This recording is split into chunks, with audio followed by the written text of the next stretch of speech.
আজকে বন্ধুরা 600 স্কোয়ার ফিটের মধ্যে একটা 2 BHK ডবল বারান্দার সাথে দেখিয়ে দিচ্ছি।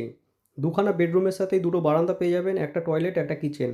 বাদিকে একটা বেডরুম থাকবে, দেখাচ্ছি পরে। এখানে কমন টয়লেট দেখে নিন, একটাই টয়লেট, বড় সাইজের টয়লেট থাকছে। এখানে বেসিন লাগানো রয়েছে, স্ট্যান্ড বেসিন। এদিকটা দেখতে পাচ্ছেন কিচেন লাগানো রয়েছে, কিচেন বানানো রয়েছে, লাগানো নয়।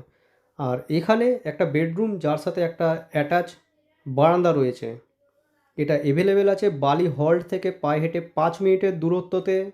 দাম থাকবে মাত্র 16,80,000 টাকা। G+3তে রয়েছে, এর উপরেও একটা ফ্লোর রয়েছে, থার্ড ফ্লোরে অ্যাভেলেবেল রয়েছে এই ফ্ল্যাটটা। এটা সেকেন্ড বেডরুম, দেখুন এটা সেকেন্ড বেডরুম। এদিকে কভার্ড এরিয়া, এখানে আপনারা আলমারি পজিশন করতে পারবেন। আর এখানে আরেকখানা ব্যালকানি থাকছে। এই ফ্ল্যাটটা দেখার জন্য আমাদের সাথে যোগাযোগ করে নিন। বালি হল স্টেশন থেকে হেঁটে মাত্র 5 মিনিটের রাস্তাতে এই ফ্ল্যাটটা পড়বে, নিয়ার রিলায়েন্স স্মার্ট পয়েন্টের কাছে।